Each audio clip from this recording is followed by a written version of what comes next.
Welcome to Talking Giants, presented by SeatGeek. I'm your host, Bobby Skinner, here with my co-host, Justin Pennick. And we're here to recap the first couple of days of training camp. You know, Eluemunor getting injured, Neal being on PUP. We have an interview with Raanan. We'll hit all those things. But it's good to be back. I love training camp. I think you guys can tell by our enthusiasm and everything that we're doing that we really enjoy it. And it's fun. Had a great first 2 days, and I'm excited for the rest of them. Yeah, for sure, Bobby. I would say last year set a bad precedent for the excitement that you're going to get at training camp, because the offense just didn't have a bad day. So overall, this first week was definitely not as exciting, but still, it's great to be back. The offense, at least on Thursday, the week's not fully over, but the offense the second day had a much better day, and I'm really excited we'll break it all down as much as we saw in 2 days, and we have Raanan later. Yeah, and it's not even just like, oh, this team has me pumped and ready to go. It's just, I just love being at training camp. Yeah, for sure. Even if they were the worst practices ever, best time of the year. I would love being here. So we're going to get into all that. Before, Justin's episode was brought to you by some special people. We got Robert Milos. Milos or Milos? That's Turks and Caicos. I don't know the connection there. Wow, he's a world beater tier. We also have Anthony Sandoval, Pablo Sandoval's much skinnier son. I can't be really throwing stones at Pablo unless we were in a stone throwing competition. So Anthony, he's also in the world beater tier, and then David Markowitz. I'm sure some names I recognize. Yeah, I know it has nothing to do with it, but it reminds me of Dirk Nowitzki. Justin, who are these people? Patreon.com/TalkingGiants for $2 a month plus some other tiers to get to hang out with us live while we record the shows. That's what a good amount of people are doing right now, hanging out with us, talking about the Giants. You get to hear the episode basically a whole day before everybody else does. Bobby will send you some stickers in the mail when he's down in Florida, and then there's also some shirt raffles twice a month. Patreon.com/TalkerGiants. Thanks to our listeners. Also, for training camp, I decided I put my raw notes of day 1 and day 2. Yes. That I'm not going to do like a full-on article, but I'm going to put together like practice recaps every day and put them out on Patreon, outside of our live streams, which have been fun. So Bang. We'll do all that. But Justin, the big thing, you're not taking away too much from the first 2 days on the field with no shoulder pads or anything.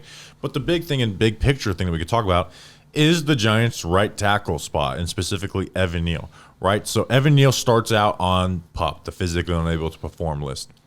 Right, Shane said he's not that far off, which could be true or not. But this is an injury of a fractured ankle that they had initially misdiagnosed as a sprain last year.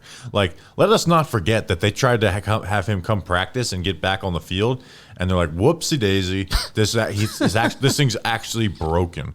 So, you want Evan Neal out here, like that's big news. But I thought the bigger news was how the Giants reacted to that immediately, right? You've had Jermaine Eluemunor, who we've said should be either the swing tackle or the starting right tackle. Like, I don't care how much he's getting paid. I don't care if he's a backup being paid $7 million. I'm really happy if we have a $7 million backup, and that's because Evan Neal plays well, especially when you think of Evan Neal and Andrew Thomas's injury purposes, right? But immediately, Eluemunor goes to right tackle. Immediately, after spending all spring only practicing at left guard, and when he left for spring said, I'm only focusing on left guard. Right, this is a new position for me. That's what I'm focusing on. I'm focusing solely on this. I'm not focusing on tackle at all. And immediately they, put him out to right tackle.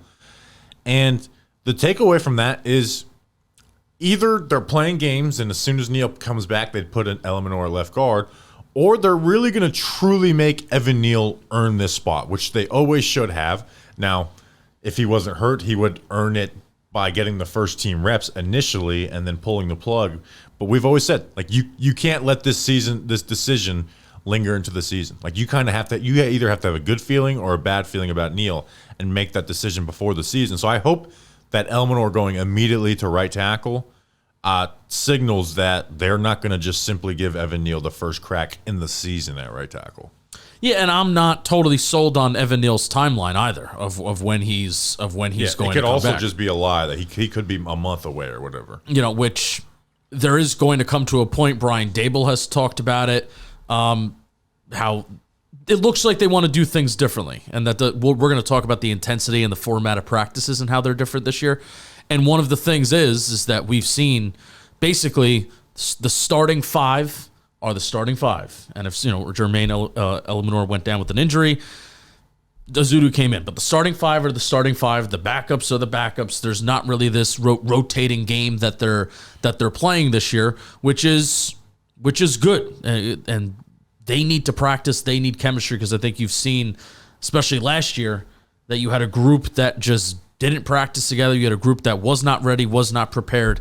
And I know Dable probably does not want that to happen this year. Now, with that, Jermaine Eluemunor went out on the first practice, and it was worrisome, right? Like he goes down, he's on a knee for over 2 minutes. He ends up walking off the field and then going and laying on his back on the sideline for, a good while, and then ends up going off the field. He tweeted out, "I'm fine." Ryan Dunleavy reported his bruised ribs, and he said that today in his interview. So a big sigh of relief there, because it was, we've talked about not only this offensive line being reliant on Evan Neal being good, but it's also like, hey, what if Evan Neal's not good and one guy gets injured? And then you're just like in a mess. So like they need Eluemunor to be healthy.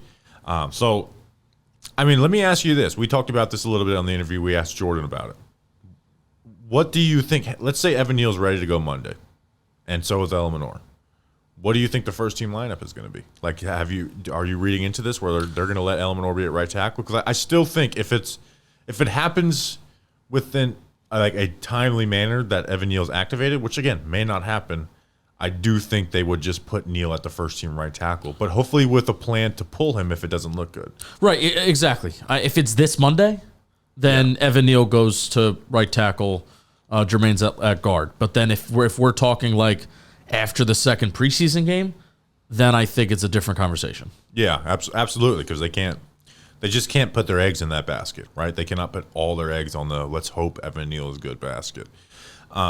So it's interesting, but again, that's a huge change, right? Like I know, Jermaine Eluemunor's played a little bit of guard in his career, and he's played both left and right tackle, and that gets like, oh well, the guy could play anywhere. But he's only played 10 snaps at left guard. But that's a huge decision to like, oh, Evan Neal's out, you're going to right tackle. Yeah. I mean, think of if when Evan Neal got that concussion in practice last year, that if all of a sudden Mark Lewinsky or Ben Bredesen's going out to right tackle, like that's a big change. So like I don't take the fact that they put him at right tackle day one lightly. It either means one, they're very willing to pull the plug on Evan Neal quickly, or two, the Evan Neal injury is worse than what they're letting on. Right, but also they do need to make a decision on this, because Greg Van Roten came in for a workout earlier in the week, and we talked about this with Jordan too, but it could be part of the decision for Greg Van Roten to sign or not just the dollar amount that's on that contract, but it's, all right, if I come in here, am I going to be your starting left guard? That's what it's going to basically come down to, is I don't want to come in here and split reps with the guard and be on the second team if you're going to slide Jermaine back to left guard, if that's your plan. So it's not just, oh, we have time and Neal can heal. If this is a guy that you want to sign, and he would be an upgrade to the offensive line, in my opinion. I think he's better than Aaron Stinney. Yes. So if you want to make this unit a better unit in 2024, then you need to have a decision and not just let, the fact that Evan Neal's hurt and we have time to figure this out and let it play out. No, there's somebody here that could be an upgrade, and you need to kind of give him a decision. No, I agree. I would put Jermaine Eluemunor at right tackle. Yeah. Or even if I would have both Evan Neal and Jermaine Eluemunor playing right tackle. Yes. And like I said, and if Neal earns it and he's better than Jermaine, then perfect. Yeah. That's awesome. Yeah. And then we have, you're paying $7 million to a backup? Yes. Who cares? I'm paying $7 million to a backup to a player who has been bad, and the most important player on the offense, essentially, in Andrew Thomas, and who's been injured. Yeah. I have no problem doing that. Nope, not at all. I don't care at all. I don't care if you say you're paying $7 million to a backup. I don't give a damn. It'll make me feel a lot better. But I also don't think Evan Neal is going to play well enough to earn that job. That is also the big part of this. And that's the biggest deciding factor. So overall practice intensity, and I want to talk about Daniel Jones too.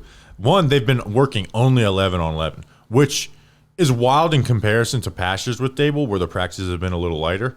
But I mean, just any practice in the NFL at all. Like the first 2 days when you're not wearing shoulder pads, that's 7-on-7 season. Yep. And they're going, like, Brian Dable has, I think, did it. Like, I think there's evidence that he evaluated himself and the mistakes and the flaws he had in the past year or the past 2 years. One is probably taking care of itself is you don't see these blow-ups freaking out on people, and that could still happen behind closed doors. He's also calling plays, so there's no time for him to do so. But still, you haven't seen anything even close to that, right? 2, the quote you know that you just mentioned, where he said, "Yeah, I know in years past we kind of moved guys around and tried different things, but ideally we'd like to get our set 5 as quick as possible." And then number 3, that these practices have been intense, right? With Wall being smart, right? The first 2 days have been red zone, and then day 2 was low red zone. So they're not out, first day back running 60 receivers running 60 yards every single play. So being smart within that, but keeping the intensity, and mixing it up. It's not just one 11 on 11 period. They usually do 4, right? 11 on 11, go do individual, back to it, individual, back to it, individual. Special teams, So they're not. It's not just stupid. Let's just beat these guys into the ground because we started off the season slow. So I do think there is evidence for that. But let's talk about DJ overall. No, but I want to expand upon that a little bit, because also this is a younger roster. You don't have to take care of veterans like Adoree Jackson anymore. You don't have to worry about Saquon Barkley's legs. You don't have to worry about Darren Waller. So this is a much younger roster. The oldest really starting receiver is Darius Slayton at 27 years old. I feel like that entire defensive line is 26 and younger, right? So it's just a different team, and I think that reflects what we're seeing so far. And then also just the lessons learned, that the Giants probably thought that they would be good enough, especially on the offensive side of the ball, to just go out there and, hey, we'll compete with the Cowboys week 1 with the country club summer that we had last year, and that was absolutely not the case. So it's been a nice, refreshing start, but it's also been, like you said, it's been smart. They're not slinging the ball around across the yard and having these receivers run. They've still managed it, and they're transitioning into it well. The ramp up period? We're still in that ramp up period. Yeah, absolutely. And the star player like Dexter Lawrence is going to get a rest day eventually. Andrew Thomas is going to get a rest day eventually. So the star players who have established themselves, who you don't need all of this for, will get their rest. And they also have an off day Saturday in preparation for, I think Monday was the rumor of the first day of full pads. Yeah. So, but with DJ overall, so again, low red zone. One red zone day 1, and then just 10 and in. Goal to go on day 2. So. I have him at 17 and 27. First thing is he's moving really well off the ACL, right? You forget the fact that he tore his ACL. He's moving out there. He's moving well. That's good. There's been some good mixed with bad. You've seen some of the touchdowns. You saw the big throw to Jalen Hyatt. But I will say overall, it looks like he's still getting comfortable because he just hasn't been precise. And we're talking precise in the quick game, right? Little dump offs to swing passes to running backs. Yeah, passes, high for Devin Singletary, Wandale on a slot where he throws it high and above. Even the neighbor's touchdown was a little bit behind him, right? If there was better coverage on that play, that's a pass breakup. And then there could have been another neighbor's touchdown on a slant where the ball was just thrown low and behind, and neighbors had to try and adjust. It hit his hand, but it was a bad throw. And you just seen some here there. So he's still getting it underneath him, but you are seeing the right decisions made. Now it's essentially all a quick game because of where they're playing on the field. A lot of check down stuff. Yeah, it's a lot of short stuff. But what I did like, and we'll talk about it with Hyatt too, is that they did one play. They backed up to the 40 or the 50 for one play, and I think this might have been pre-planned. And they just chuck it to Jalen Hyatt. Right, and this wasn't Jalen Hyatt wins quickly off the line of scrimmage, type of play. This is Jalen Hyatt with Cordell Flott playing off, Cordell Flott having the leverage, and DJ just throws it, right, and trusts that, hey, Hyatt's fast. He's going to run past him. Well, Hyatt might have got away with a little push off on Cordell Flott, yeah. But, you can't say, oh, well, look, now they're slinging it. It's been one play. But if there's one thing that DJ needs to do, it's to trust his receivers to win down the field and not just, oh, he won quickly, let's throw it, or a guy's wide open type throw it. When you have a Jalen Hyatt, you need to just throw it. You need to trust his leverage, and I thought Hyatt exposed that in his game last year. So overall, it's been solid for DJ, right? Nothing awful, nothing extremely good. Where like last year's training camp, but getting his kind of feet underneath him after coming off. First time practicing in team drill since torn ACL. Yeah, there have been some bad, like some of the misses. It's just like that was bad, but also at the same time, he hasn't faced any sort of pseudo live action since November of last year when he did tear his ACL, because he was exclusively a part of 7-on-7 stuff, which is why we like Brian Dable doing solely the 11-on-11 stuff, because he wants Daniel Jones to experience that pocket. We know that Jones is one of the worst quarterbacks in the league at taking sacks and turning pressures into sacks. And Dable knows it. They all know it. They all know that he needs to get better at it. And I don't know if that's something you can just kind of snap your fingers and get better at in the NFL. I kind of think it's like part of me thinks that's even like a God-given thing to fucking feel that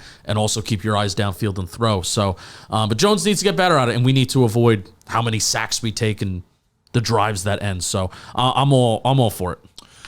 Before we get into the rest of the stuff, this episode was brought to you by SeatGeek. Thanks so much, SeatGeek, for sponsoring this episode. But, guys, baseball season is back. It's been back for a while, and SeatGeek is hooking us up with a new special offer. Everyone can use code GIANTS10 for 10% off any tickets on SeatGeek, whether you're a new customer or not. That's huge, right? Usually the code is $20 off your first order. No, 10% off any tickets. So Giants preseason tickets, yes, Giants regular season tickets. So go put that code in your freaking SeatGeek app. You may be able to go to a Giants preseason game for virtually for free. Yeah, literally, not virtually, right? This is virtual reality, but you can maybe go for free. So baseball is here, preseason football is here. You can go see artists like Drake. Drake's kind of like, isn't Drake like, everyone hate him now? Hozier, Bad Bunny, that we love that guy. He's a big manly man. Not woman. On tour. Not woman. You already know that SeatGeek is the best place to get tickets. No matter how many times you bought tickets using SeatGeek before, Giants 10 is going to get you 10% off your next order. So take out your phone, whip it out, open the SeatGeek app, and add code GIANTS10 to your account. What are you waiting for? Do it now, because this offer is only available for a limited time. Code GIANTS10 for 10% off your next order. You'll be glad you did. So we're not going to do a full, Malik Neighbors is sick on this, because that's coming. I just know that it's coming at some point where he's just going to take over, and I think it's when they're not in the red zone or whatever. And he hasn't been, totally unleashed. But you do just see it, right? The guy's going to be, he's going to be special. It's going to be a problem. You see it, right? And one-on-ones, getting these, back shoulders versus Deontay Banks, very little amount of space, challenge him upfield, bam, turn back, get the ball, right? Was able to do that in one-on-ones. He had the touchdown on day 2. He should have had 2 other ones, right? Well, the one where the DJ misses him, and also the drop. He had a drop on the only pass over 20 yards on day 1. So you can just see it, right? You watch the way he moves, and it's truly special, and you see why they were like, hey, if he's there, we're turning the card in, and we're not even thinking twice about it. Yeah, I mean, like we said, they've mostly checked it down the first 2 days, but there was even some stuff in 1v1s where Jones is throwing back shoulders to him versus Deontay Banks, and that's the stuff that we need to see, and that's the stuff that Neighbors can bring to this offense. The whole thing of, even when you're not open, you're open, and hopefully Malik Neighbors can bring that. Yeah.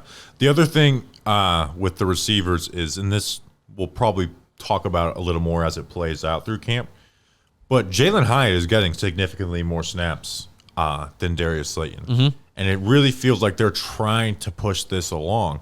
And again, we've talked about how this is in the red zone.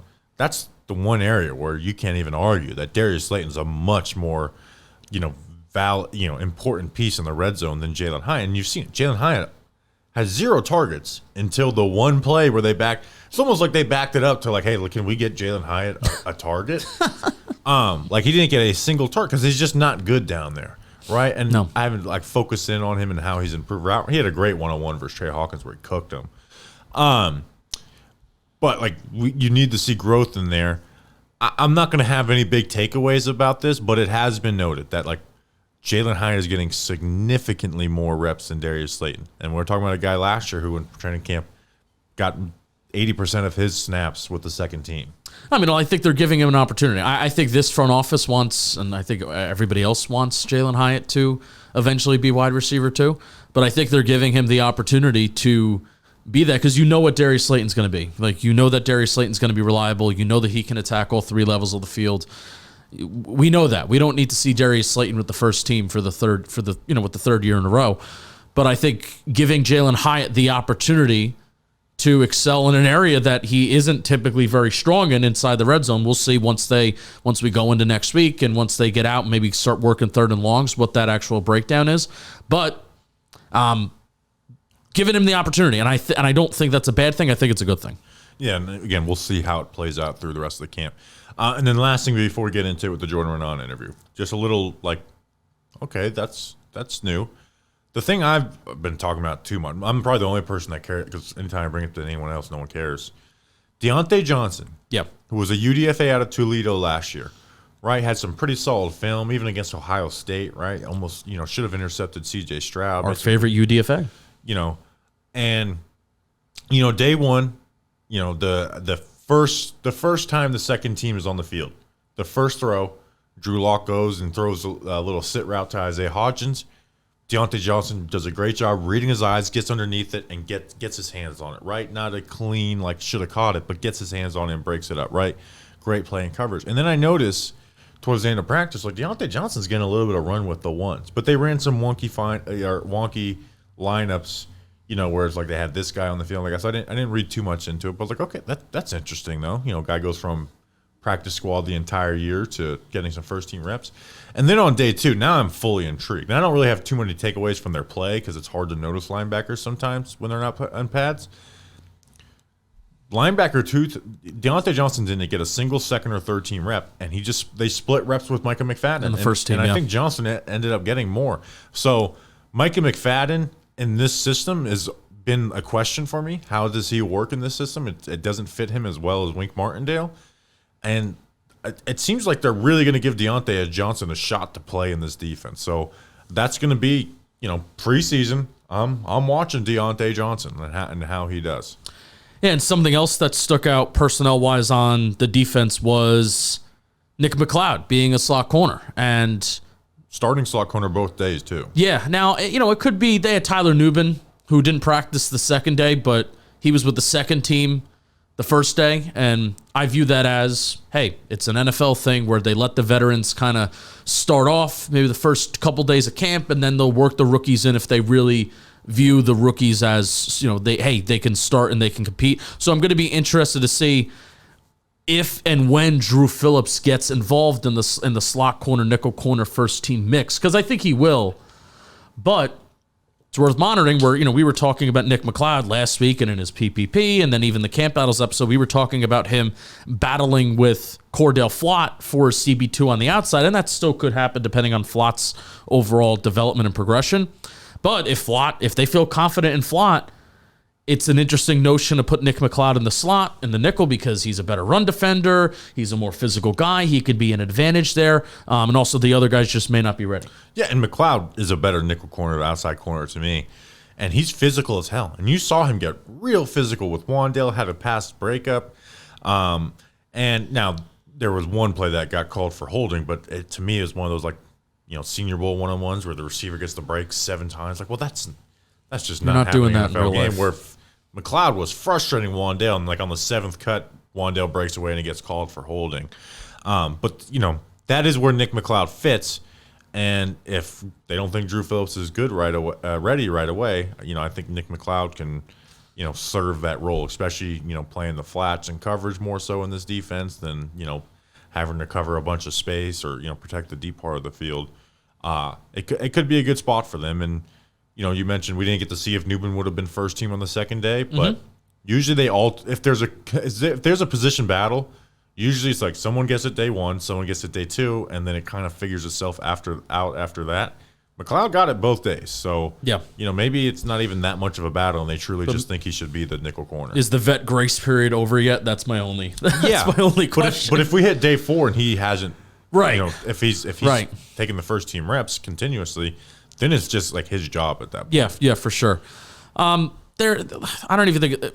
Please check out our live streams, because I feel like there's a million things that we talk about on there that we don't get to talk about on here, because we want to keep it a little bit more brief, and we want to throw it to Raanan, who I thought it was a really good interview. But please, there's been two live streams, and 2 so far. It's a playlist on YouTube. It's only a YouTube vehicle, so please check out those live streams. They're digestible. There's 2 30-minute ones, and we're trying to keep it under 30 minutes or less. So please check that out. Where I even have some thoughts on like why to not get too excited if you're seeing like different personnel and formation stuff, but maybe that's a next week topic. Yeah. We'll hit some other stuff, but why don't you talk to us about the captain? Boy, I'm serious. Like I am so excited with the partners that we're working with this year on Talking Giants and JM Football, and the biggest one that's coming on board for us and is sponsoring our van interview series. This interview with Jordan Raanan is sponsored by Captain Morgan. They're going to be with us every single episode of this Talking Giants season. They're going to be with us on some fun stuff, a fantasy football draft on JM Football. So really, like, if you like us and you support us and you like what we do, we've seen it before, how the community rallies around some of our sponsors and some of our brands. I would love if we can do that for Captain Morgan, because Captain Morgan's sponsoring everything that we're doing this summer, and they're also the official spice rum of the NFL. It's also one of our first big like blue chip brands that we're working with. With the NFL season upon us, you need the right players in the game, and sometimes you got to spice some things up. And the same goes for your drinks. Change things up. In L16. First shot usually happens at around 9:30 a.m. on a Sunday. Nothing changes for us. It's been Captain Morgan for years, and it's going to continue to be Captain Morgan, and it's only going to be that much sweeter, or should I say spicy. Visit CaptainMorgan.com to find a captain near you. Please drink responsibly. Captain Morgan, official spiced rum, 35% alcohol by volume. Captain Morgan Rum Company in New York, New York. You'll be glad you did. This van interview is brought to you by Captain Morgan. You'll be glad you did. If you don't drink responsibly, we'll come get you. And here's Jordan Raanan of ESPN. All right, first interview of the Training Camp Van series we have of ESPN, Jordan Raanan.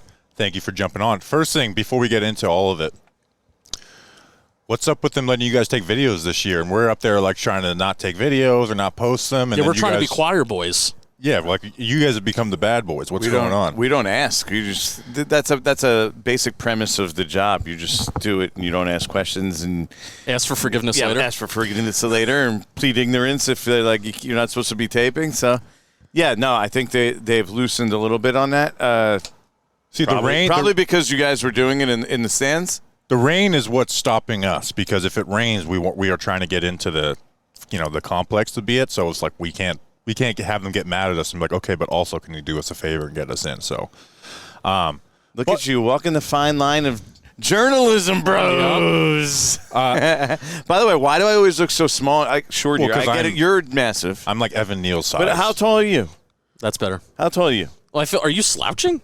No, but I unless I'm like sitting like this, I can't like compete with you like for some taller reason. than the average. How bear. tall are you? I'm 6 foot. I'm like 5'11". I shouldn't look like 4 inches smaller than Justin. He's like this. I think it's just because you're. Well, I have great posture. It's like sitting in a van with Evan Neal. All right. Well, I'm slouching now. So here we go. That's true. Okay. But speaking of Evan Neal, like I think that's the biggest takeaway, because practices have just gotten started, not even shoulder pads on yet. They had Neal and Eluemunor at left guard all the spring. He said, "I'm going to focus only on left guard." Evan Neal's on pup.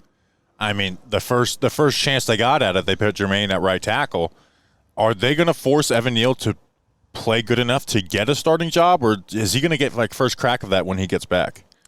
Yeah, I think that's in doubt. I mean, whether he gets first crack. So let's think about it. We're here day 2. Day 1, he was working on the side. He wasn't even working on the side today. No, didn't have a jersey on. He came out later on during practice. It looked like he was working out inside, and I'm not sure if it was. He kind of has one of those cool stroll type limp. walks. Yeah. Andrew Thomas has a big man limp too. I'm not sure if he was limping, but it certainly didn't look great when he was walking outside. Here's the thing. I think we can all agree on this. If he misses 2 or 3 weeks of training camp, that's a big deal for him. Right. You can't just go and hand him the starting job. Can't. So it doesn't look like he's like on the verge of coming back, like he's coming back tomorrow. I know they said he's not too far off, but it just seems to me that the second you made that decision to move Neal and Eluemunor on day 1 of training camp to right tackle, it means that the transition is now in motion. So you don't think there's any chance they put him back at left guard. Which at the end of the day, like I don't think they should put him at left guard anyways, because even if Neal's good, he gets injured a lot. Thomas has missed games in multiple seasons now. He's also barely played at guard. It's been left guard. He's played like 10 snaps in his entire career. So do you think they will, Dable in his initial press conference did say, like, I know we've rotated in years past, but we kind of want to find a 5. Like it seems like he's kind of learned on some of the mistakes he's made over the first 2 years. Will they play that game and put Eluemunor back, at least working at guard when Neal's healthy? Depends, I think, when it is. If it's like within the next 2 weeks, yes.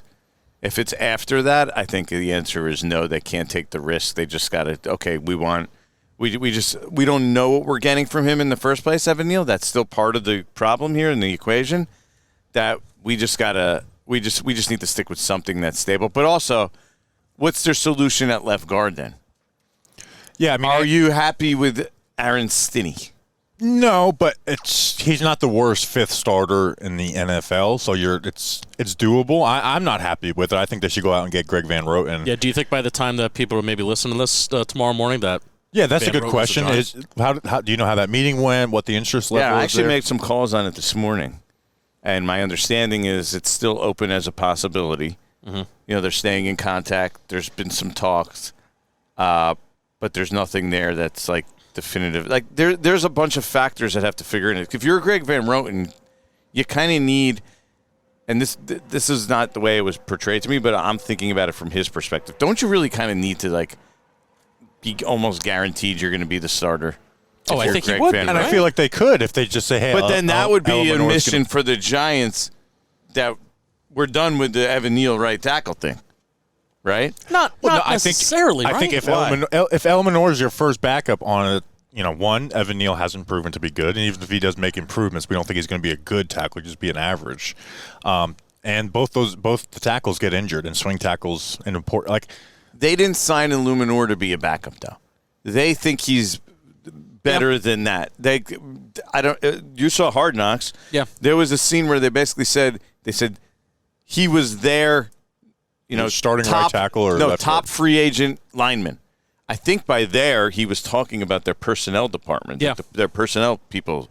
So they obviously think he's better than that. I don't see a scenario where they're going to start the season with Jermaine Eluemunor as potentially. And I don't think they will. Even I really don't. That would require Evan Neal earning it, and I mean earning it, which I just doubt that he's going. How are you going to earn that in 4 weeks? You have to look legitimately without good. Games though. Right.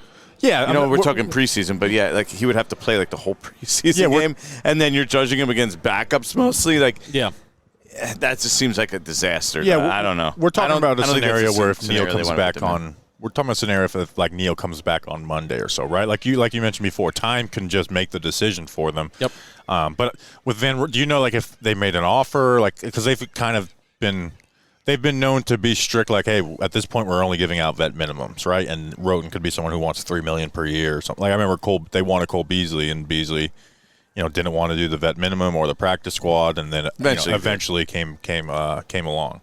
Well, I do think that was one of the things I've heard. I spoke to another team that looked into Van Roten this offseason that he did want to get paid, and he probably priced himself out of what the market was right at that point for him. So I don't think he's just going to come in for the vet minimum, especially on a team here where if they have uncertainty, like, well, he might have to compete with Jermaine Eluemunor for the left guard spot. Like, I don't see that being an option. So I think there is a deal out there to be made. That's kind of what I came away with after I made a call this morning, whether that's a situation that Van Roten wants at this point. I think he's willing to be patient. Okay. So we'll kind of see what happens there. If you're him, let's look at him from his perspective. Mm-hmm.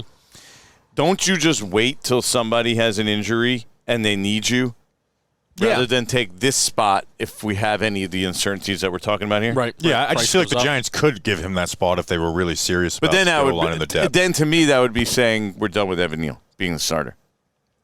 Which is not. I'm not saying it's wrong. I just don't know that they're willing to do that just yet. Right. Yeah. The other, again, we've seen 2 practices, none with shoulder pads, is looking at lineup stuff. we've talked about a lot. Once you drafted Malik Neighbors, you've essentially decided that either Jalen Hyatt or Darius Slayton will be unhappy with their role at some point this season. Mm-hmm. And it seems like Hyatt is getting way more snaps than Darius Slayton early on. Is that something that they are looking to push along? And we're talking about even the red zone, where Hyatt's probably the that's where he's probably the worst, compared to Darius Slayton. Are they really trying to, speed along the Hyatt over Slayton process? I do think that if they had a pecking order, they obviously would be Hyatt over Slayton. He's their guy. Mm-hmm. He's part of their future. He signed beyond this year. They drafted him in the 3rd round. So he's going to get every opportunity to win that. But let's be realistic here too. And you said at some point that there'll be the one of the two won't be happy. Honestly, if you're Darius Slayton, don't you know at this point, just let it play out. I'm gonna end up having. That's how it goes every year. Somebody's gonna get injured at this point, or he's gonna outplay Jalen Hyatt, and eventually he's gonna end up being a starting receiver for the New York Giants and playing 80% of the passing down snaps. Yeah, so that's why I almost view it as giving Hyatt the opportunity, because I think that maybe they want, like they said, I think they want him to, but giving him the opportunity to do it. But at the end of the day, that Darius Slayton is still just going to be there, right? Yeah. I will jump out on my own here and give you this, because we just watched the second practice of the summer, and I kind of thought this already. There was a time, Neighbors only got one pass the first few periods, and then they went to the side, and I saw Daboll call over Neighbors and Daniel Jones. And this was today or yesterday? Today. And then the next 2 plays, there was only 2 more plays they ran. It was at the end of a period. They came back out, the first team offense. It was a pass. It was that slant touchdown pass to Neighbors. RPO slant. RPO slant in the red zone drill. And then the next play was some sort of run for Neighbors. Yeah, end around. So he is going to get 150 targets if he plays this year. They are going to give him the ball so much. They're going to design plays for him. They're going to make an effort to get him the ball. I don't know how productive he'll be, but he's going to get a ton of targets. He is going to be the guy. Everyone else is kind of just ancillary at this point. Yeah, it's going to be interesting to see. Again, we've only seen the low red zone, so we haven't seen what this offense is truly wanting to do. But you saw the one time they moved out, it looked like almost a pre-planned deep shot to Hyatt, because they didn't even have great leverage, and they just throw it. And I think that is something with Hyatt where even if you don't think he's better than Slayton, the one thing he can do is just fucking run past people, right? And I think I looked up, he ran close to almost 50% go routes last year. Yeah, and I think he led the league in yards per catch. It was basically only that. He was basically just an alert route. But with Hyatt, even last year when the DJ vibes were as high as they'd ever been, it's okay, this might be the one guy that DJ just his physical talent probably couldn't get the most out of. But he's just someone that you have to just trust. Hey, he may not have the leverage right now. He's going to run past that guy. Just throw it, because that's what it seemed like they did in that one play when they pushed it back to the 50 or so. I think that's the big thing was we're going to see, and Brian Daboll said this, and I found it interesting. So they were talking about earlier today at this press conference. They're not doing 7-on-7. So none was why, what is it? And he passed a comment we want Daniel to get more practice with a pocket, right? Because in the spring he actually did 7-on-7, so he had that. So now they're not running 7-on-7 at all, and I think that's kind of going to be a trend here going forward. Now they might do it some, but I think we're going to see more 11-v11 than we've ever seen. It's probably because the Giants' offensive line, they need more practice, right? Yep. They want them to practice with Daniel Jones, with that first team offense, so that they're getting more. So they can build that chemistry, right? Time together. We talk about the chemistry with the offensive line being the one thing that kind of matters in regards to chemistry, way more than other positions for sure. And so it's a change that I like, right? And even you could go to the hardest, training camp every year, and the first 2 days are 7-on-7, and they haven't done any. So I like that they're doing that and not treating it like the country club that it was last year. But also going back to Slayton for a second, because we were there, he doesn't really have a choice, right? He kind of just has to accept his role. If they want to force feed Jalen Hyatt, If there's any of the receivers that won't make a stink about it, he's not going to make a big stink about it. He's a genuinely good guy. Yeah, he'll be mopey maybe behind the scenes and ticked off, but he'll be like, well, I'll go somewhere else next year. It's going to – I feel, but like you said, I feel like it's going to work itself out where at the end of the day he's going to be there. And he's going to be reliable, and he is going to be relied upon at some point. Well, Hyatt has to prove to us that he could do more than just run and right. Because that's the only target he's even had out here was through that 2 days. ball. Through 2 days, yeah. What do you think of DJ just overall so far? It was only 2 days, but what do you think of him so far coming off the ACL? The only thing you could really make a judgment on, and I don't know how you could come out here and watch this, and I was talking to Jeremy Fowler, our ESPN, he's a national guy who was out here today. Like, when you just look at him, like, he looks pretty healthy. Like, he's moving really well. Like, you wouldn't notice that he's a guy coming off an ACL tear. Yeah, you don't even think about it, honestly. 8+ months. So that, to me, is the number one thing you notice. And I don't care what anybody says. I know people talk about Daniel Jones he can't throw the ball. He has no arm. Daniel Jones has a pretty good arm. He throws the ball really well. I think he throws the ball better than Drew Lock. Yeah, Drew Lock now. Rough. To be fair, the second team O-line is really bad, but Locke has missed a lot of throws. He's hot dogging in the backfield, trying to run away from the rush and stuff. Ball forever, yeah. But you do see there's just a clear divide in who those two quarterbacks. But I'm saying talent-wise. I'm just talking talent-wise. Like, Daniel Jones is a more talented physical specimen and player than Drew Lock is. Yeah, and I think 99% of people agreed on that even before this camp. Justin, what do you got before I get to my next thing? We can maybe pivot a little bit. There's one more episode of Hard Knocks left. What are your kind of main takeaways from that?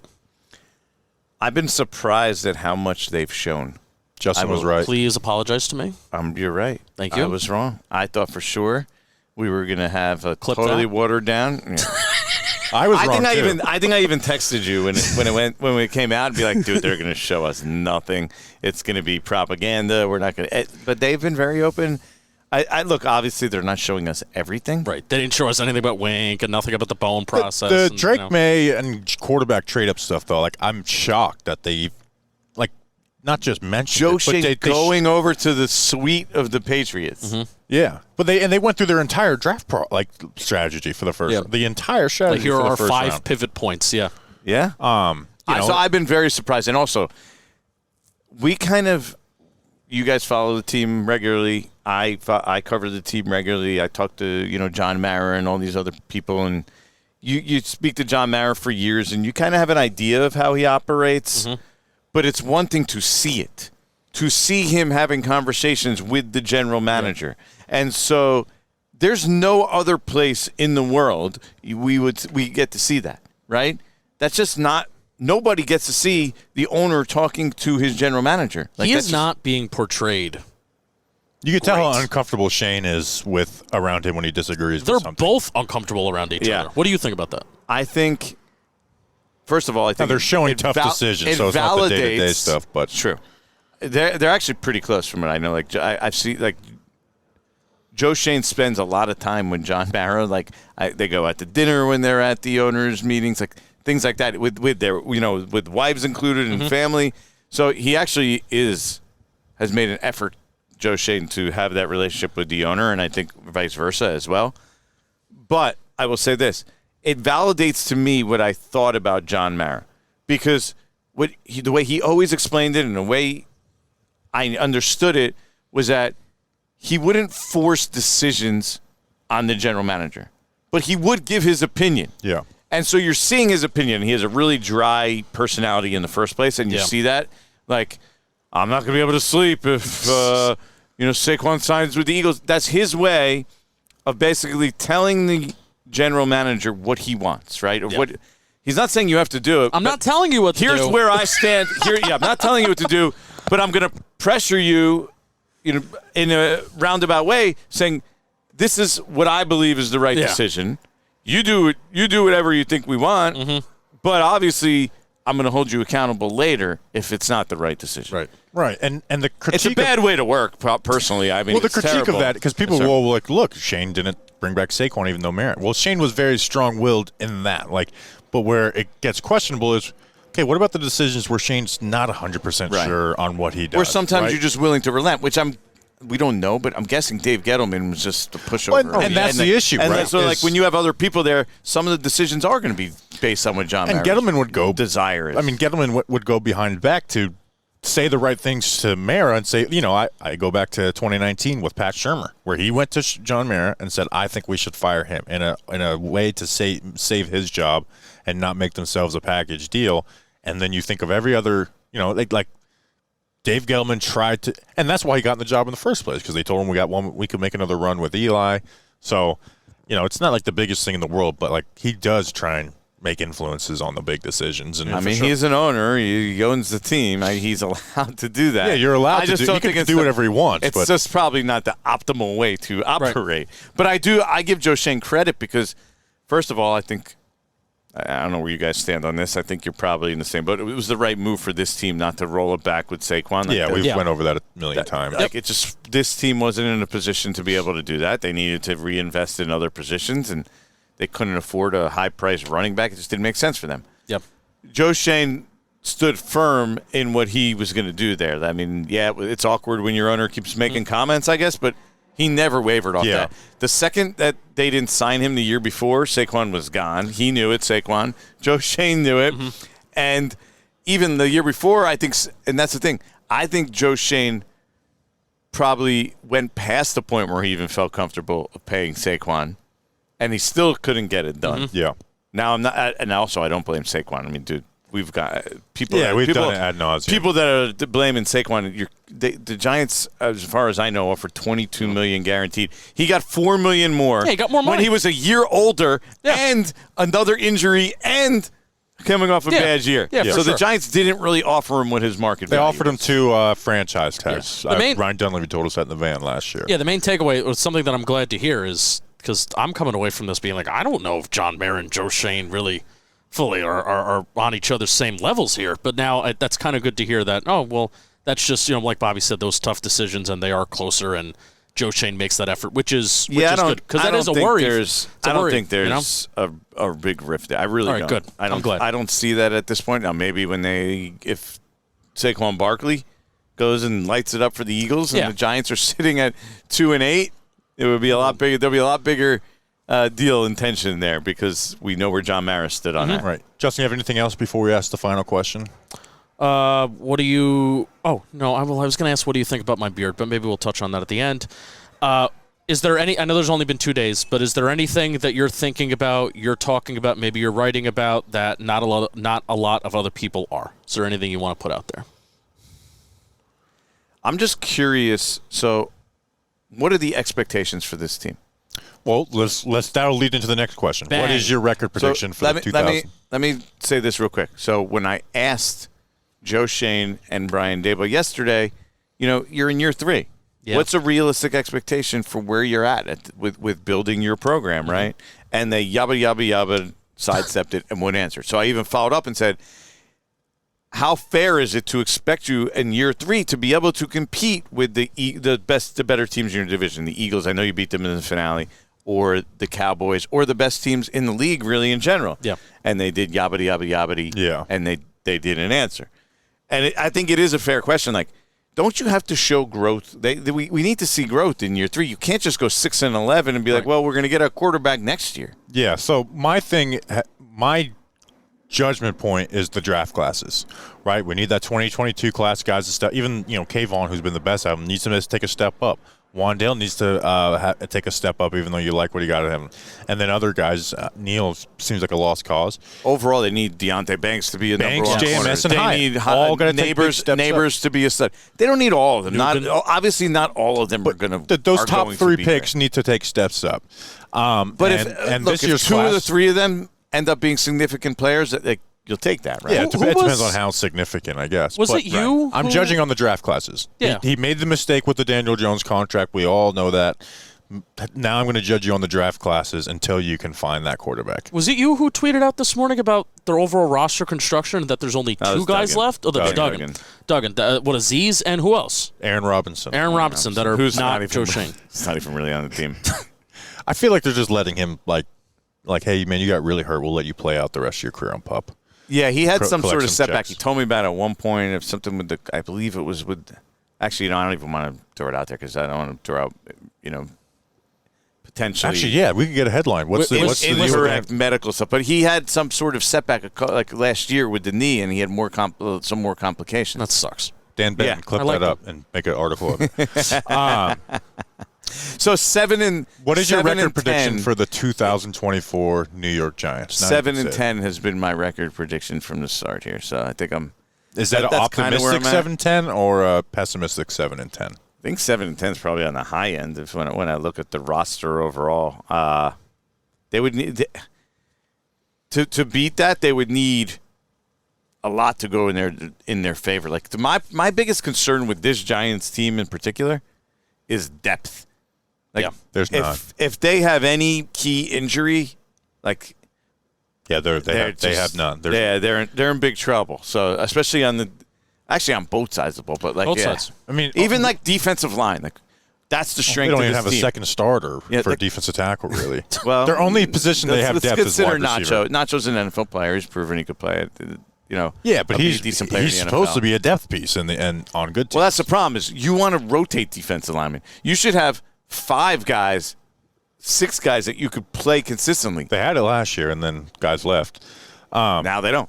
Right. I mean, wide receiver is the only position where they have depth. You can argue tight end too, but they don't. They also tight don't end. We don't know if any of them could even play. Bellinger's been a serviceable player. I love Theo Johnson. See, Manhurts locked down Brian Burns and we're big Chris Manhurts fans. Manhurts is a monster. Did you see how big, we love Chris big he is? He's pure muscle. He's obviously a blocking machine. One-dimensional. I don't know why they even let him run routes. He should practice with the offensive line. Like, there's no use in letting him go out there and run routes. Just practice offensive line. He has a use, though. He is. Oh, I love him. He is an imposing individual. Just looking at him, he can fucking block. Brick house. He can block, and I love him for that. He's been. That's how you end up in the league. What is it? 12 years, long basically. time. Oh, he has like 180 yards in 12 years, and they're all like he just leaks out because no one covers him type stuff. He has a role. So 7 and 10. All right. Do you like my beard? This is the first time you're seeing me with it's not terrible. I mean, I'm not a big beard guy, but I don't think it's awful. Do you know who? If you had blonde hair, it would look worse. So there's somebody who works for the Giants. Ryan Halloran. You kind of remind me of Ryan Halloran. Look it up. Okay. I know Ryan Halloran. What is his role? Is he a scout? Yeah, he's in the personnel department. He was actually Joe Judge's guy. Super close with Joe Judge. That's probably where I know him. I don't know. I was also Joe Judge's guy. I was stunned that he stayed. Yeah, we were Joe Judge guys. I love Joe Judge. I know. Joe Judge loved us. All right, that's an interview. Thank you for jumping on, and we'll talk soon. All right, thanks again, Jordan, for coming on. Make sure to go tell him you appreciate him jumping on the show. So we will be at practice the next couple of days. 3 practices before the next episode. We'll get the full pad, so we'll be able to recap all that on the next regular podcast. Friday, Sunday, Monday. Yeah, you'll have the PPPs, the training camp live stream. So make sure to tune into all of it. Truly appreciate you guys. I love being here at this training camp. Again, if you come see us, say hello because we really like talking. Don't feel like we're busy or doing something majorly important. Yeah. There's been a few people. I'm like, I didn't want to. You're not bothering. You're not bothering us. I love seeing people. So, and I think I'm pretty good at like doing what we need to do, and also not, like being able to talk. Like I can write and talk at the same time. So, appreciate you guys as always. We will see you on the next one. Until then, let's go Big Blue.